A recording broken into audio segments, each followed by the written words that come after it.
Bom, agora a gente vai falar sobre uma estrutura algébrica também muito comum, que é o corpo, né?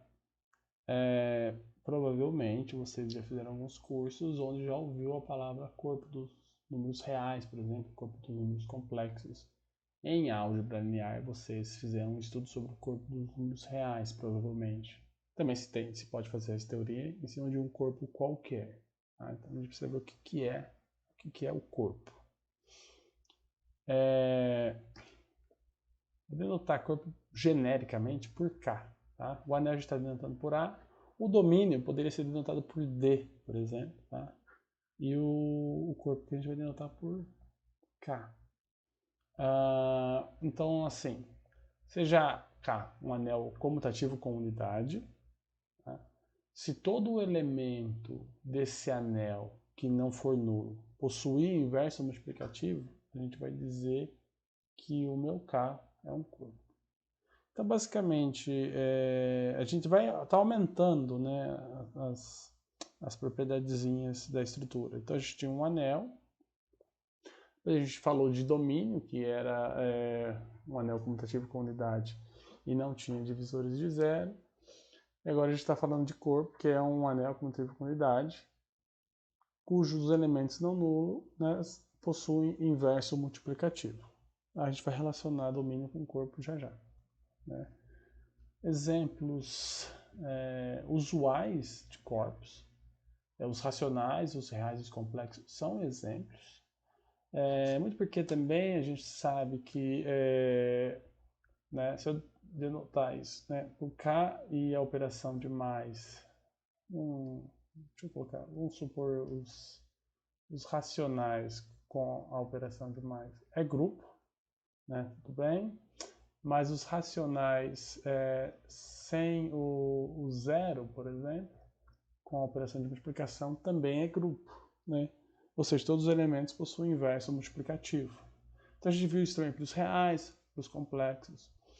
Então a gente pode dizer também que um corpo é aquele que é grupo com as duas operações, mas claro, se você tem que tirar o zero com a segunda operação, né?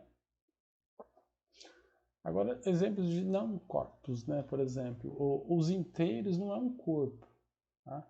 Porque se você olhar para a multiplicação, os únicos elementos que possuem inverso é o 1 e o menos 1. Né? O 1 é inverso dele mesmo, o menos 1 é inverso dele mesmo. Né? Nenhum outro número possui inverso multiplicativo dentro dos inteiros. E um outro exemplo, que está aparecendo nos livros, é esse aqui das funções de RR. É só para ser mais um exemplo, assim. Falando dos exemplos, né? Mas aqui, o que é o RR? Eu fico batendo na tecla desses exemplos diferentes, mas é preciso acostumar, né? RR, lembrando a manutenção para o conjunto das funções de R em R. Tá? Não precisa ser necessariamente contínuas, tá? Funções, são funções. Aí você pega uma função que eu vou definir assim, ó. F de x vai valer 0 se o x é 0 e vai valer, deixa eu ver, vai valer 5. Bom, faz se x é diferente de 0. Tá? Então, uma função qualquer, ela só vale 0 num ponto e constante em todo o resto. Bom, eu peguei uma aleatória. Quem que é a unidade nesse conjunto RR? Né? Se eu definir a função u de x como sendo u para todo x pertencente aos reais, essa tem o papel de função unitária. Né? Eu sei que qualquer função que eu multiplico g de x, u de x, como isso aqui sempre dá 1, isso dá g de x para todo x. Então, o de x ele tem o papel da identidade nesse conjunto.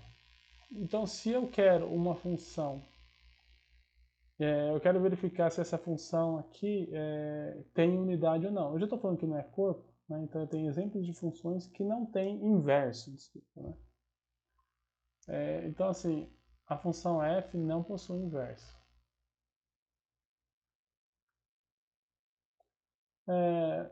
De fato, né? Porque se você fizer, se h de x é tal que hx f de x é igual a de x, ou seja, eu preciso achar alguém que eu multiplico da 1 de x, então h de 0 vezes f de 0, né?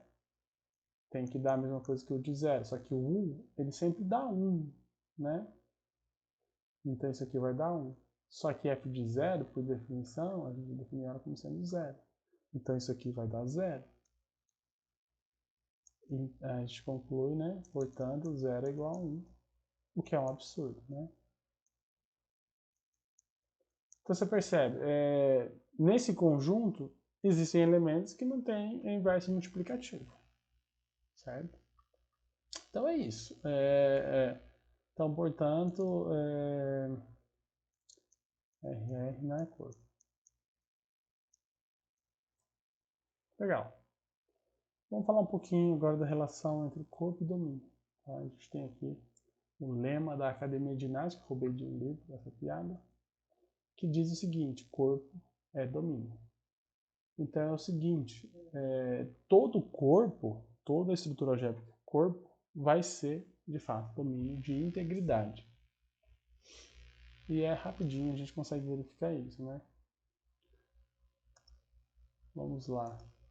A demonstração é assim.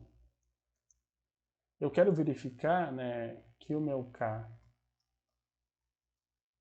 é corpo, que é corpo, vale a propriedade de ser domínio. Então eu posso verificar se vale a lei do cancelamento ou se vale a definição, tá, de domínio de integridade. Então, sejam A e B pertencentes ao meu corpo, né? Tais que A vezes B dá zero. Eu quero mostrar que um dos dois vai ter que ser zero, obrigatoriamente. Não posso ter os dois diferentes de zero. Tá? Se A é diferente de zero,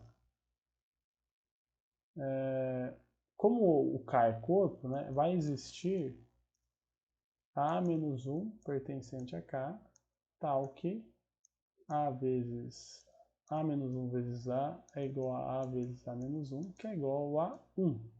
Né? Essa é a definição de um elemento ter seu inverso multiplicativo.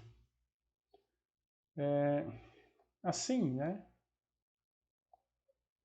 A vezes B igual a 0 implica em A menos 1 vezes A vezes B igual a A menos 1 vezes 0. Né? Posso fazer isso. Bom, isso vai cancelar, né? Esses dois aqui vão cancelar, vai dar só B. E aqui vai ficar 0, né? Portanto, aqui B é igual a 0. Como eu queria, né? Se eu tenho aqui um produto dá 0 e um deles é não nulo, o outro obrigatoriamente é, né? Se eu tivesse feito, suposto que o B era diferente de 0, eu prosseguiria da mesma forma, né? De forma análoga.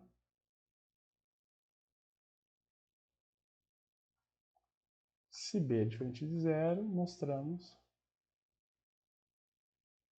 que A é igual a 0. Né? Aí eu trocaria o B por A aqui, né? Isso daria certo também.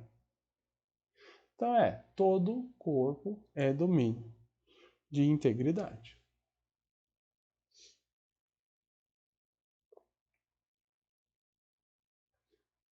A gente tem que a recíproca nem sempre é verdadeira, tá? Por exemplo, Z é domínio de integridade, mas não é corpo.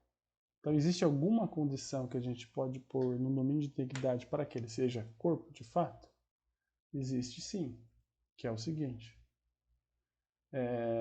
Se eu tenho um anel que é domínio de integridade e ele é um conjunto finito de elementos, então ele vai ser corpo. Então, só vou prosseguir para o exemplo aqui, que é assim, ó. O conjunto dos inteiros módulo P com P' vai ser corpo. Porque deixei como exercício para vocês que Zm é domínio de integridade, se somente Cm é primo. Né? Então, se você tem que você vai ter um domínio de integridade, né? Vou pegar aqui, por exemplo, o Z5, o Z7, o Z11, né? Inteiros módulo primo, ele vai ser um conjunto finito que vai ser domínio de integridade. Então, pela essa proposição, a gente vai garantir que isso é corpo. Tá? Bom, vamos fazer a demonstração dessa proposição.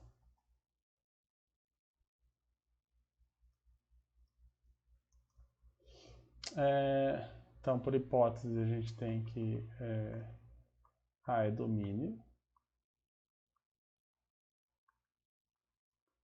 e tem uma outra hipótese que A é finito. Para a gente mostrar que A é corpo, a gente precisa verificar que todo elemento de A não nulo possui o inverso, né?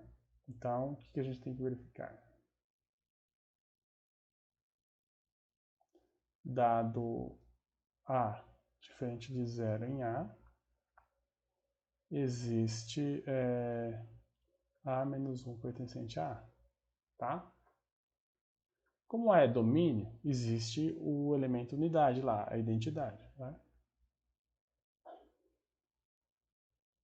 Então, vamos escrever assim, né? Tal que A menos 1 vezes A é igual a vezes A menos 1, que é igual a 1. Que é o de A. A gente vai fazer da seguinte maneira, né? Fixado A, vamos considerar a seguinte função.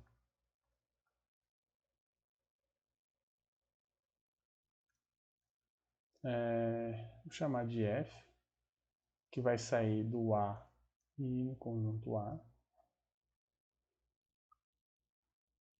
Mas antes, para não gerar muita confusão, eu vou deixar isso aqui, mas aqui em cima eu vou colocar que o A, como o A é finito, né, eu vou escrever que o A é dessa forma, A1 até AN. Tá? Então eu vou supor isso. O N é um número natural maior ou igual a 1. Tá? Porque ele é um número finito, eu vou ter X números lá. Né? No caso eu falei que eu tenho N elementos lá. Vou deixar assim. Então a gente tem que considerar a função que vai pegar um elemento aqui nesse conjunto e vai levar nessa translação à esquerda aqui. Ó. Tá? O produto de dois elementos de A está em A porque A é anel. Tá? O que a gente vai verificar é o seguinte. A afirmação F é bijetora. Tá, antes de a gente verificar que F é bijetora, por que isso é uma estratégia? Aonde isso vai levar? Né? Vou escrever de outra cor aqui. Então, feito isso, né, como o 1 pertence a A, existirá, sei lá, um J, né, entre 1 e N, tal que A vezes AJ vai dar 1. Né? Portanto, o AJ será o A menos 1. Então, essa é a ideia por trás dessa função. A gente vai mostrar que ela é bijetora. Aqui eu vou percorrer todos os elementos do conjunto A. Então, ele está dizendo que eu posso escrever todos os elementos do conjunto A dessa forma. A1 até AN. Isso aqui vai dar o conjunto A ainda, que ele vai ser a imagem dessa F que é bijetora. E por aqui vai estar o 1, e o 1 vai ser escrito dessa forma, o produto de A vezes alguém. Então aí eu concluo que esse alguém tem que ser o inverso do A. Essa é uma boa estratégia, não é uma ação trivial de fazer, né? Mas a demonstração fica clara. Então, vamos verificar que aquela função é bijetora. Para isso, a gente verifica que ela é injetora. Né? Então, a afirmação, a minha função f é injetora. Bom, então assim, se eu pego f de AI e falo que é igual a f de AJ, então eu vou ter que a AI é igual a AJ, não é mesmo? Né? Como o A é diferente de zero, porque a gente pegou ele assim, e vale a lei do cancelamento, né? Porque é domínio de integridade,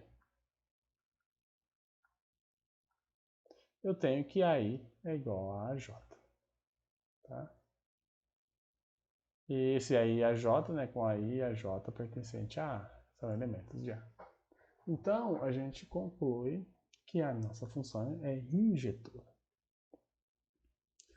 Mas agora, perceba o seguinte, né, vou fazer um diagraminha aqui, vou fazer em azul também, que é para a gente não considerar, mas é para ilustrar. Né? Então, eu tenho uma função de um conjunto indo nele mesmo, né, de A em A, e eu sei que cada elemento do meu domínio atinge um único elemento do contradomínio, que ela é injetora. Mas perceba o seguinte, essa função,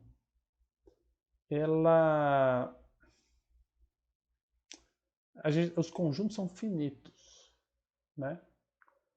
E a imagem, então assim, a cardinalidade da imagem é igual à cardinalidade do domínio, por ser injetora.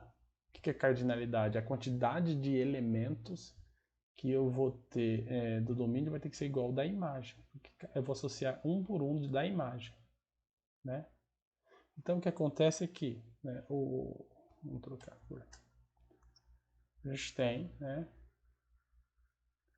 que o número de elementos de A vai ser igual ao número de elementos da imagem da função, porque ela é injetora. E a imagem da função está contida em A. Peraí, então você tem... Como tudo isso é finito, só pela finitude, né? Então assim, como A é finito, e isso aqui acontece, a imagem, o conjunto está contido no outro, eles são finitos, eles têm o mesmo tamanho, eles têm que ser iguais. A imagem de F é igual a A.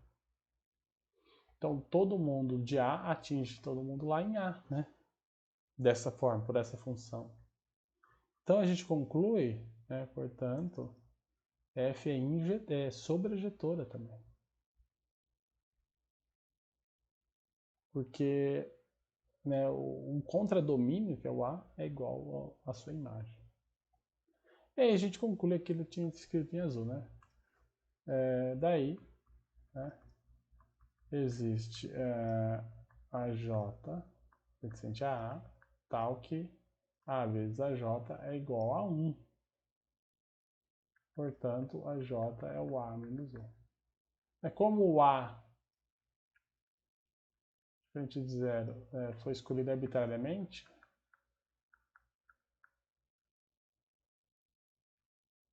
a gente pode repetir esse raciocínio, né? Para qualquer elemento do anel do nulo. Então você sempre vai encontrar um inverso desse elemento. Se eu pegar o B e fizer a mesma função, eu vou encontrar alguém, um AJ, um AK lá, que multiplicado com B vai dar 1. Todo elemento não nulo de A, né?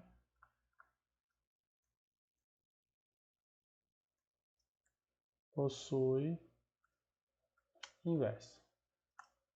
Então aí a gente conclui isso. E aí, como exemplo, né, aplicação, a gente já verificou que os ZPs são exemplos de corpos. Aqui, mais uma coisinha para deixar como exercício, que é mais aquela relação de subcorpo. A gente falou de subanel, subgrupo, subanel, subcorpo também tem a sua proposiçãozinha. Então, se eu tenho um corpo e eu pego um subconjunto, que com as operações herdadas do corpo é um corpo por si só, então a gente diz que eu tenho um subcorpo. Né? Então aqui representando K como corpo, L é meu subconjunto, com as mesmas operações do corpo, ele é corpo. Então eu vou dizer que ele é um subcorpo de K. A proposição, né, para verificar se é subcorpo, é muito parecida com a de subanel, a gente acrescenta algumas coisinhas a mais, tá? Então, um subcorpo, né? Um subconjunto L de um corpo, ele vai ser subcorpo se somente se vale esses axiomas. Aqui, né, dizer que o L é diferente do vazio, é a mesma coisa que dizer que eu vou ter que verificar que o 0 e o 1 pertencem ao L, né? Mas é o mesmo que dizer que o L é diferente do vazio, tá? O XY pertence a L, então x menos y pertence a L. Acho que aqui é até melhor escrever que... mas eu preciso que o 1 esteja lá, né? Mas ele... desculpa, aqui vai ser... pode ser isso mesmo, né? Mas é a mesma coisa que dizer L diferente do vazio, vamos deixar assim. Aqui é x menos y pertence a L. Essas duas primeiras referem-se a esses subgrupos com a operação de mais, né? E essa aqui, se x e y está lá e o y é diferente do zero, esse x vezes y menos 1 pertence a L. Que é a mesma coisa que dizer que o L com a operação de multiplicação, não, o L menos o zero, né? É grupo também, né? Então aqui você tem essa proposição muito semelhante, né, à de subanel. Então, vamos só aplicar ela rapidinho aqui para finalizar. Esse conjunto, estamos no exemplo 5 aqui. Eu pego o conjunto aqui dos racionais acrescidos com raiz de 2, o que raiz de 2? Isso é um exemplo de subcorpo dos números reais, tá? Então é o seguinte, o que a gente verifica? Primeiro, as operações são as usuais, né? Multiplicação e soma. O que raiz de 2? Ele é diferente do vazio, pois o zero, né? Que é 0 mais 0 raiz de 2, ou então 1, que é o 1 mais 0 raiz de 2, pertence a esse conjunto. Então eles são diferentes do vazio. Se eu pego dois elementos lá dentro, né, eu vou fixar A mais B raiz de 2 e o C mais D raiz de 2. Agora eu vou verificar essa diferença e aquela divisão estão nesse conjunto, né? Então a gente tem, por exemplo, que o A mais B raiz de 2 menos o C mais D raiz de 2, eu posso escrever como sendo A, aqui eu vou ajeitar já, tá, pessoal? Vai ficar A menos C, e aqui vai ficar B menos D raiz de 2, né? Simplesmente pus em evidência que dá aqui. Isso claramente é um elemento de Q raiz de 2, né? Se eu subtrair 2, eles vão cair ainda dentro desse conjunto. E para finalizar, se eu supor que C mais D raiz de 2 é diferente do zero, né? Eu consigo verificar que A mais B raiz de 2, vamos dividir, né, por C mais D raiz de 2, esse seria o elemento oposto aí, o inverso multiplicativo desse número, né? Quero verificar se isso aqui está dentro desse conjunto que é raiz de 2. O que você vai fazer é uma estratégia conhecida como, né? Você vai multiplicar aqui pelo conjugado. Então vou copiar aqui.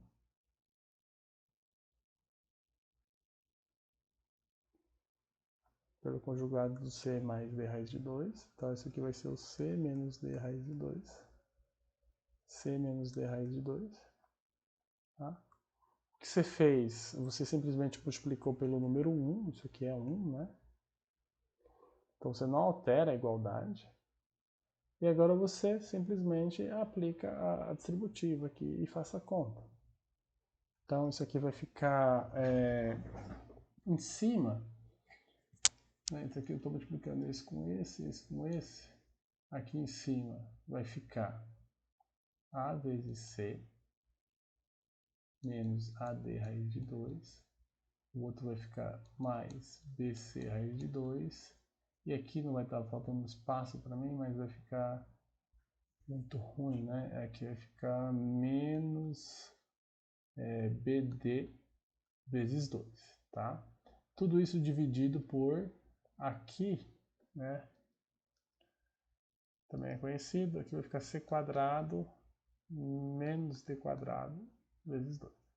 Se você ajeitar tudo isso, esse número vai ficar assim. Que não tem raiz de 2, vai aparecer aqui, AC menos BD, menos 2BD, vamos ajeitar. Dividido por esse número, né? C quadrado menos 2D quadrado. Esse é um número racional. Agora o que sobrou aqui vai ficar BC menos AD, tudo isso multiplicado por raiz de 2, dividido por esse número aqui, C quadrado menos 2D quadrado. Claro que isso aqui pertence aqui a raiz de 2. Uma vez que a gente verificou esses três axiomas, a gente sabe que o que é raiz de 2 é subcorpo dos reais, por exemplo. Né? Então, aqui a gente falou do corpo, falou praticamente tudo nessa parte inicial sobre corpos, né? Eles vão voltar depois. Fica como exercício fazer a proposição e verificar que ZP é corpo para P'. Desculpa, não era bem isso, né? Na verdade aqui só fica esse como exercício, né? Essa do exercício do ZP está no vídeo do domínio, né? Então, verificar que ZM é domínio para todo M'. Então, fica só verificar essa proposição como exercício. Então é isso.